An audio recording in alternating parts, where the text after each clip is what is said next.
사도행전 9장은 사울의 회심에 대해서 우리에게 알려주죠.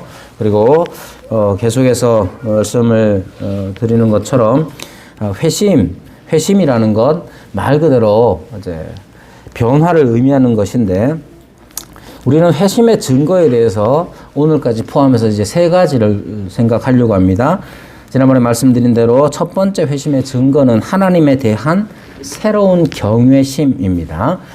하나님에 대한 경외심이 언제 생기느냐 하면 혼자서 면벽 구도를 하듯이 혼자서 벽 보고 돌을 구하면 일어나느냐 하면 그렇지가 않습니다.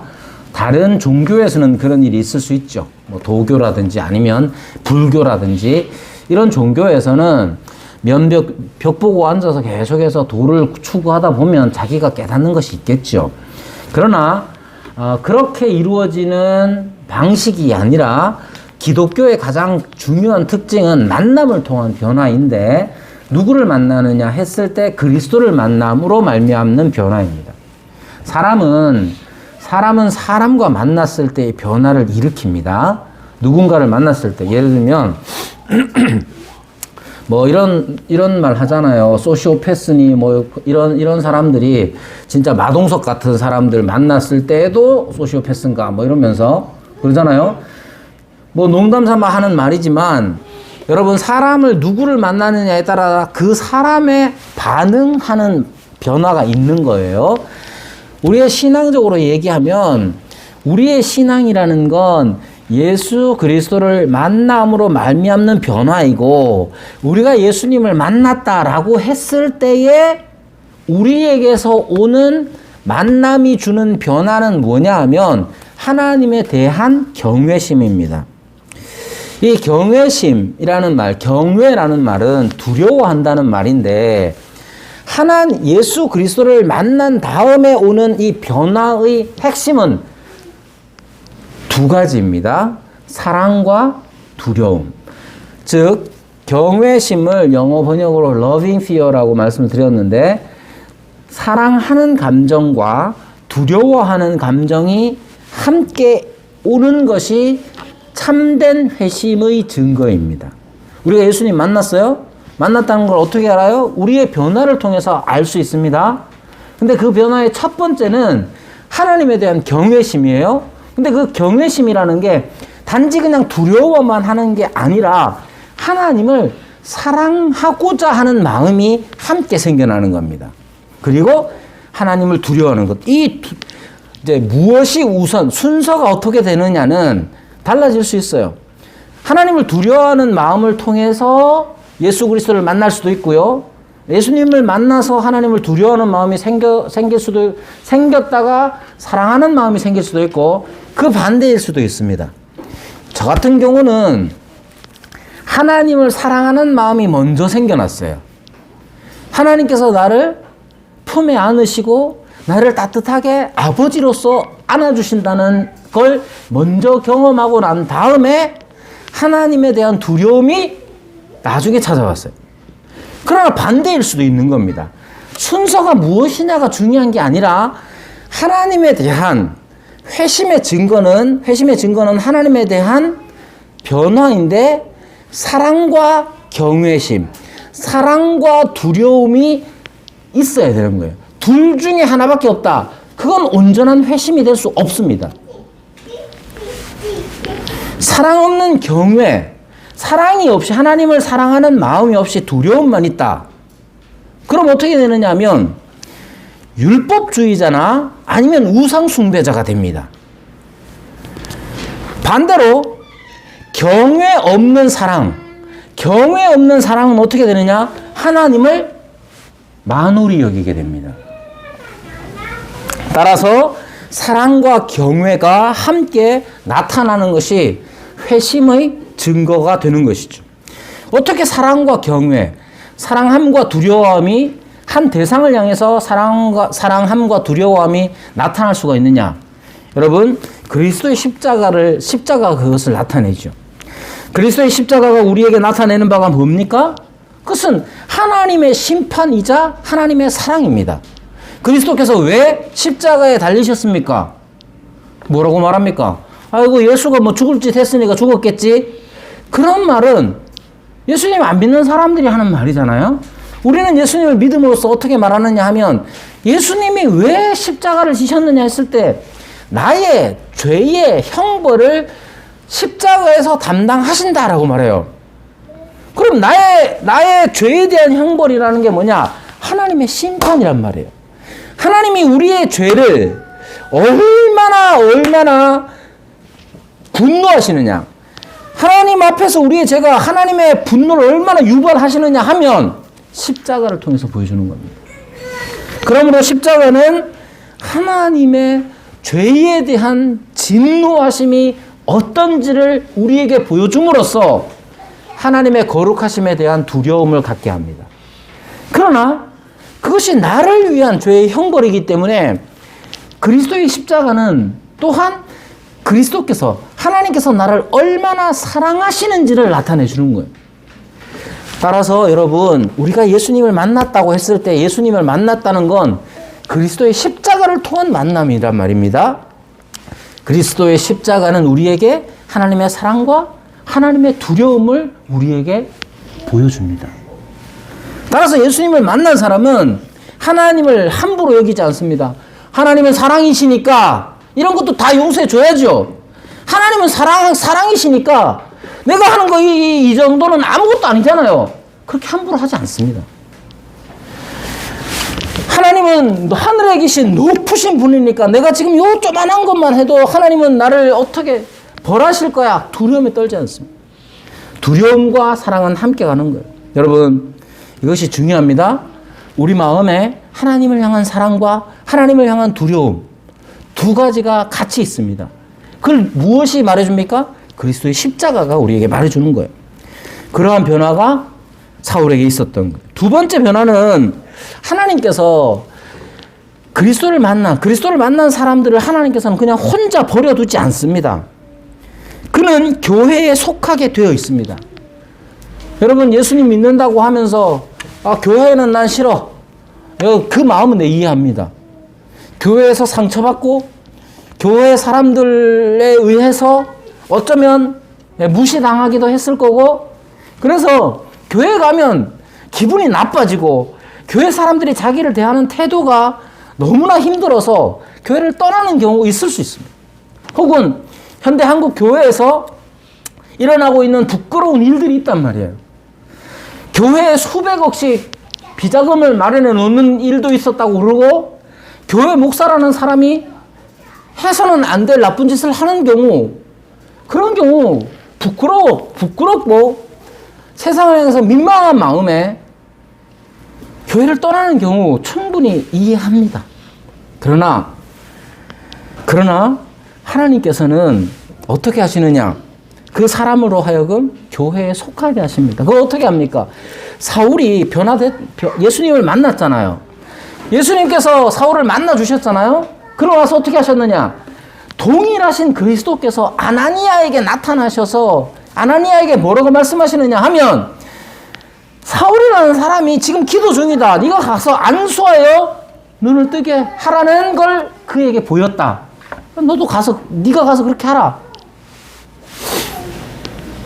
그리스도께서는 사울에게 나타나셨던 그리스도께서는 아나니아에게 나타나셔서 사울에게로 가라 이렇게 말씀하십니다. 그리고 안수하여 다시 보게 하라고 하시는 것이죠.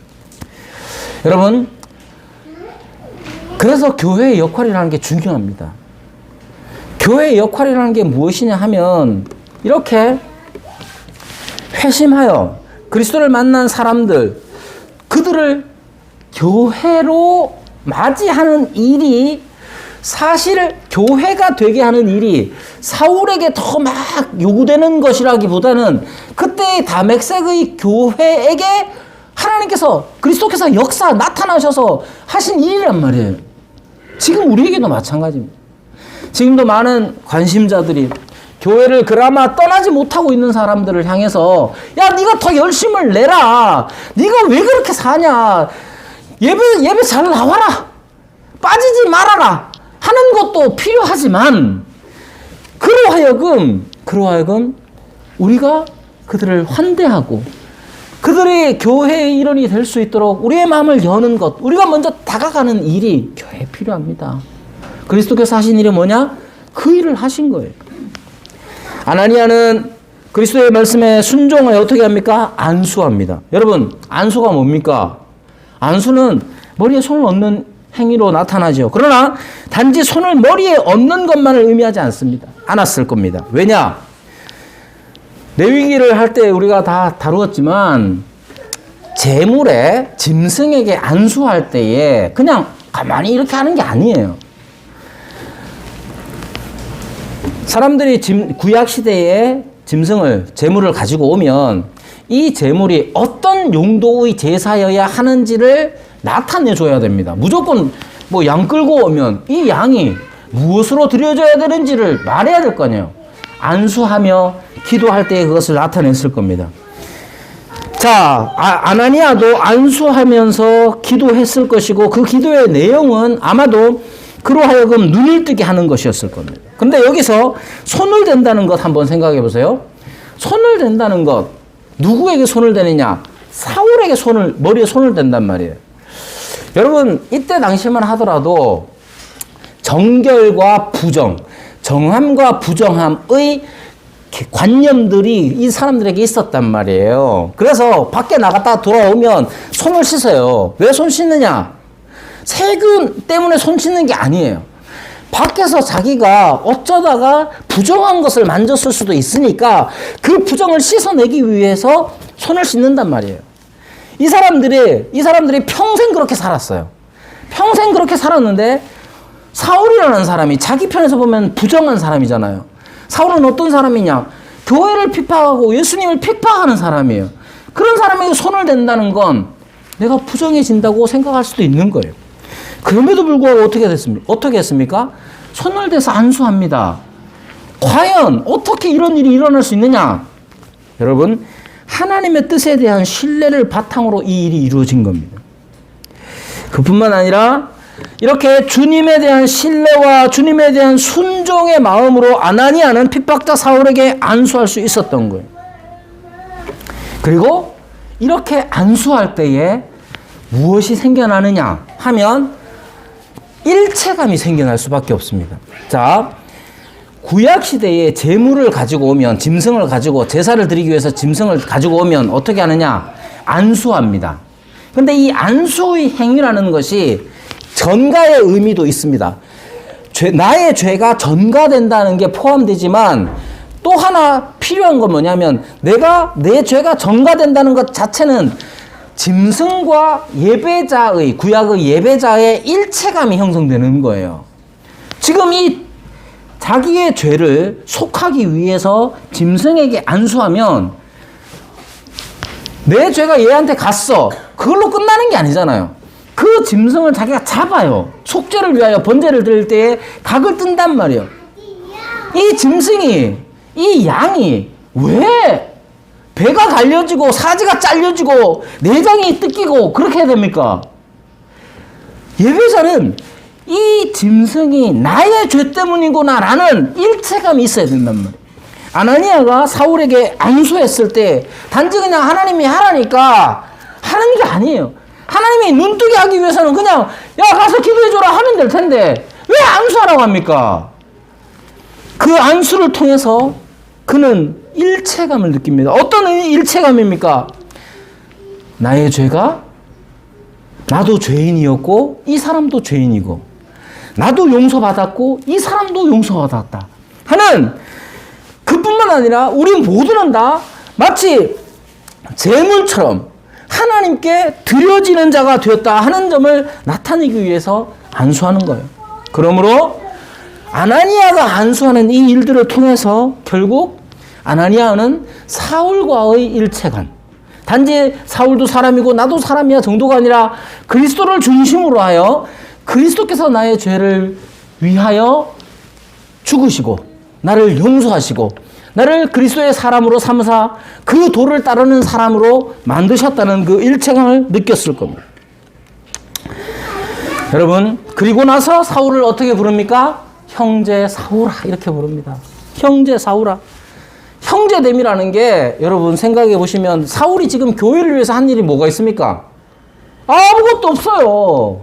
사울 동안 뭐 했느냐? 그냥 밥도 음식도 먹지 않고 물도 마시지 않고 사울 동안 있었어요. 기도했어요.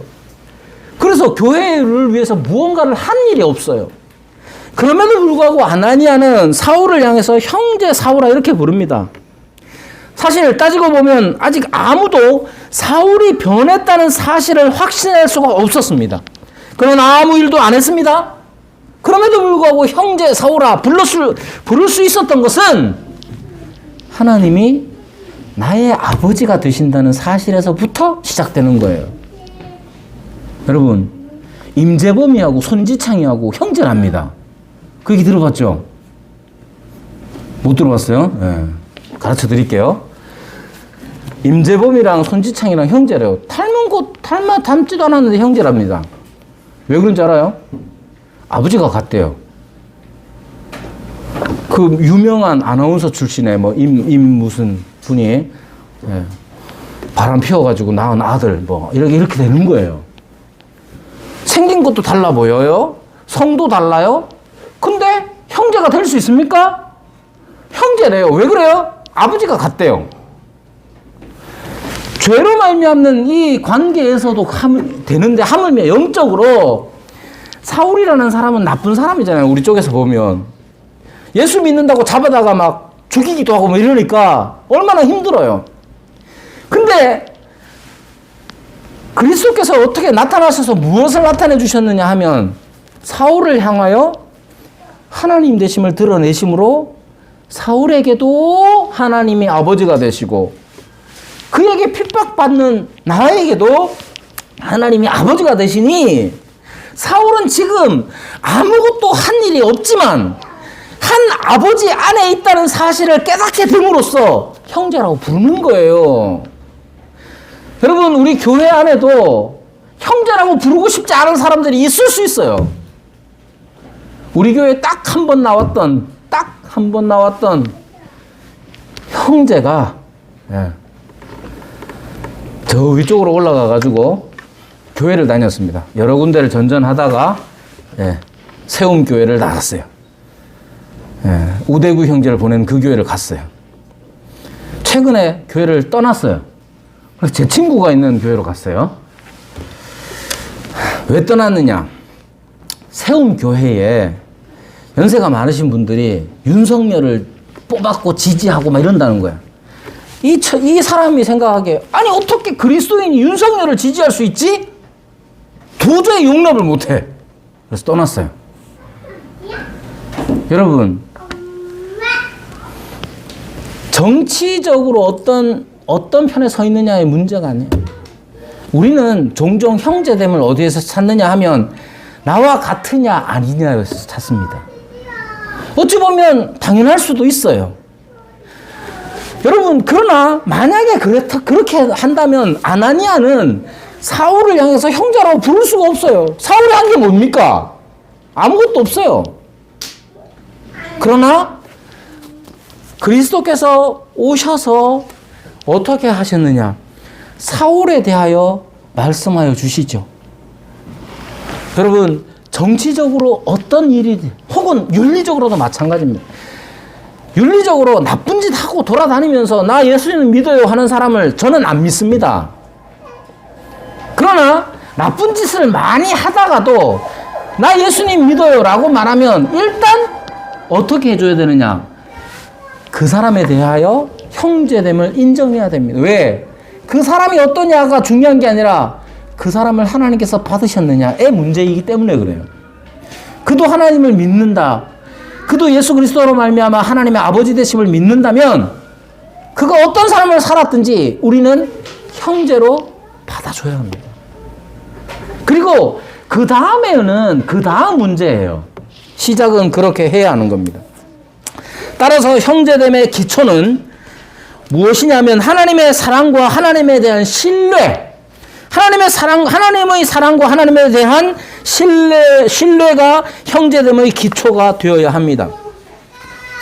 그리스도의 십자가를 통해 드러난 하나님의 사랑이 나에게도 그리고 그 사람 사울에게도 역사했기 때문에 아나니아는 사울을 향하여 형제 사울아라고 부를 수가 있었던 거예요. 그리고 나서 그는 어떤 일이 일어나냐? 세례를 받습니다. 18절에 보면 눈에서 비늘 같은 것이 벗어져 다시 보게 된지라 일어나 세례를 받았다 이렇게 말해요. 여기에 세례도 여러분 아나니아가 집례를 하지만 아나니아가 집례를 했을 겁니다. 했을 거지만 이 세례는 비밀리에 혹은 개인적으로 행한 것이 아니라 교회의 일입니다. 세례는 씻는 것을 나타냅니다. 마치 눈에서 비늘 같은 것이 벗겨지듯이 죄가 씻겨져 나가는 것을 씻겨져 나가게 하는 게 아니라 씻겨져 나갔음을 상징적으로 보여주는 행위입니다. 그래서 그것은 여러 사람들이 있는 공적인 자리에서 교회에서 행하게 되는 것이죠. 그리고 뭐라고 말하냐? 19절 상반절에 음식을 먹음에 강건하여졌다 이렇게 말합니다. 여러분 음식은 누가 준비했겠어요? 지난주에도 말씀드렸지만 이 음식은 사울이 마련한 게 아니에요. 아마도 그 교회에서 준비하여 먹였을 겁니다. 교회는 그래서 영적인 것뿐만 아니라 육적인 필요에도 민감해야 합니다. 교회의 일원이 된다는 것은 믿음뿐 아니라 함께 먹는 것이 요구되는 거예요. 형제라 부르는 것에 어울리는 음식과 행동과 태도가 필요한 겁니다. 19절 하반절에 보면 사울이 다맥색에 있는 제자들과 함께 며칠 있었다 이렇게 말해요. 오늘 우리가 들은 말씀 26절 28절에 보면 사울이 예루살렘에 가서 제자들을 사귀고자 하였고 28절에는 사울이 제자들과 함께 있어 예루살렘에 출입했다 이렇게 말합니다. 여러분 교회가 사울을 받아들였듯이 사울은 또한 교회와 함께 하기를 원했고 그렇게 했습니다. 왜 그래야만 하느냐? 혼자 믿으면 되는 거 아닌가? 내가 혼자 믿고 남에게 폐 안 끼치고 착하게 살면서 좋은 일도 하면 그게 그리스도인 아닌가? 라고 생각하는 사람들이 많습니다. 특히 자금의 한국 교회에 실망한 사람들은 그렇게 많이 생각합니다. 특히 젊은 사람들이. 재작년 통계지 인구에서 기독교인 비율이 제일 낮은 구간이 어디냐 하면 18세에서 29세 여성이에요. 18세에서 29세 여성이 가장 종교가 없다고 말하는 사람들이 71%예요. 여러분, 주은이한테 잘해줘요. 주은이 은서한테 잘해줘야 됩니다. 저 연령 29세 아직 안 됐지? 29세인가? 저 연령대 18세에서 29세의 여성의 경우에 종교가 없다고 말하는 사람들이 엄청 많습니다. 그리고 나머지 중에서도 나머지 17%인가 뭐 10 몇 프로 아주 적은 그 비율 안에서도 사실은 소위 말하는 가난한 성도라고 하는 사람들이 많이 있습니다. 그 사람들이 뭐라고 말하느냐면 나 예수님 믿어. 근데 교회는 가기는 싫어. 여러분 여기 가기 싫다는 말에 제가 그들을 책망하거나 비난하는 말이 아닙니다. 어찌 보면 교회는 젊은 사람들에게 아무런 매력도 없어요. 사실 40대 이상, 저처럼 이제 50대 이상 된 사람들은 의리로 다녀줍니다. 60대 되신 분들은 진짜 의리로 다녀줍니다. 의리로. 그러나 지금 20대 이하의 사람들은 교회에 의리 지킬 게 없어요. 여러분, 혼자서 믿으면 되는 거 아닌가? 아닙니다. 그렇지 않습니다. 왜 그러냐? 하나님의 뜻이 그렇지가 않습니다. 하나님은 한 사람을 구원하셔서 어떻게 하느냐 하면 그리스도의 몸의 지체로 해주시는 거예요. 뿐만 아니라 이렇게 함께 모이도록 그리스도의 교회로 모이도록 하시는 하나님의 뜻에는 뭐가 있느냐? 함께하는 즐거움을 주시기 때문에 그래요. 여러분, 우리의 즐거움은, 기독교인의 즐거움은 어디에 있느냐? 여러분 생각해 보세요. 기독교인의 즐거움이 맨날 우리 아들이 로또 복권을 끌고 있는데 얼마 나왔느냐? 당첨됐어요. 얼마 나올게요? 1,000원. 1,000원 나왔어요. 그럼 막 와가지고 즐거워하더라고. 지 친구들 여럿이 같이 뺏겼는데 지만 됐다 하던가. 여러분, 그리스도인의 즐거움이 뭐에 있겠습니까? 복권 되면 당첨되고, 그리스도의 즐거움이 시험 치면 다 서울대 가고, 원서 내면 다 합격하고, 그리스도의 즐거움이 거기에 있습니까? 그건 개인의 즐거움이잖아요. 개인의 즐거움 자체가 그리스도의 즐거움이 될 수가 없어요. 그리스도의 즐거움은 어디 있느냐면 함께 하나님을 섬기는 데 있습니다. 하나님을 섬긴다는 게 뭡니까? 하나님께서 우리에게 말씀하시는 바가 우리 가운데서 이루어지는 거예요. 하나님이 뭐라고 말씀합니까? 가서 부자가 되라? 가서 유명한 사람이 되라? 가서 더 넓은 집에 살아라? 주께서 그렇게 말씀하시느냐? 그렇지 않아요. 사랑하라고 하십니다. 사랑 누구랑 합니까? 사랑 지금 옆에 있는 사람과 하는 거예요. 옆에 있는 사람이 좋아지는 게 하나님의 뜻이에요. 옆에 있는 사람이 좋아질 때에, 그를 기뻐하게 될 때에 우리에겐 즐거움이 있는 거예요. 그리스도인의 즐거움이라는 그런 겁니다. 혼자서 많이 기도했다고 혼자서 즐거워하는 게 아니에요. 40일 금식을 하면 뿌듯할 겁니다. 한 달 내내 새벽 기도를 하면 혼자서 뿌듯할 거예요. 그 뿌듯함이 그리스도의 즐거움이 아니에요. 그거 하라고 하나님께서 우리를 그리스도의 몸의 지체로 불러주신 게 아니에요. 손톱은 손톱만으로 있을 때 가치가 있는 게 아닙니다. 간지러운 것도 끌고, 이 사이에 낑긴 것도 빼고, 코딱지라도 뺄 때 즐거움이 있는 거예요. 여러분, 사울은 혼자 있어도 잘했을 거예요. 그러나 사울을 하나님께서 그냥 혼자 두지 아니하시고 다메섹의 교회의 일원이 되게 하십니다. 왜 그러냐? 그것이 하나님의 뜻입니다. 그리고 그 하나님의 뜻은 우리가 함께하면서 누리는 즐거움 속에서 주시는 거예요.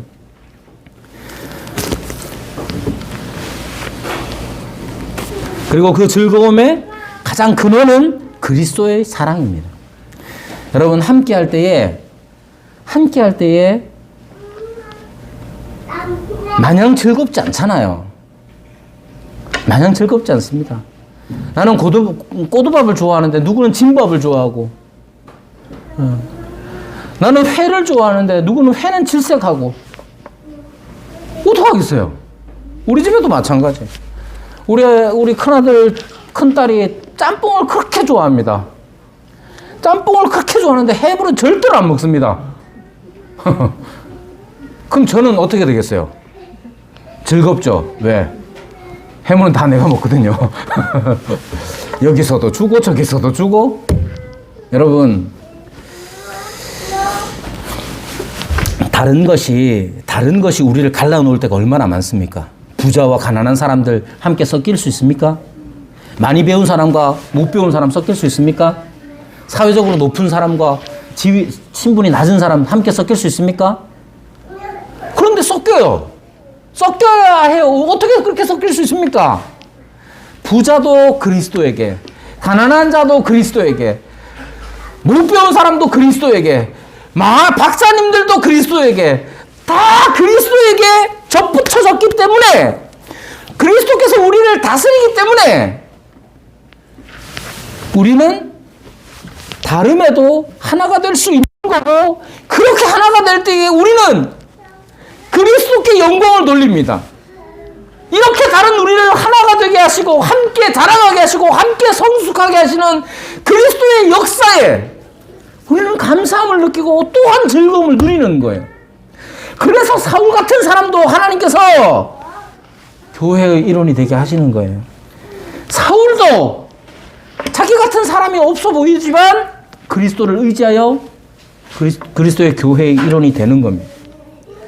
이것이 중요합니다. 여러분, 우리 교회가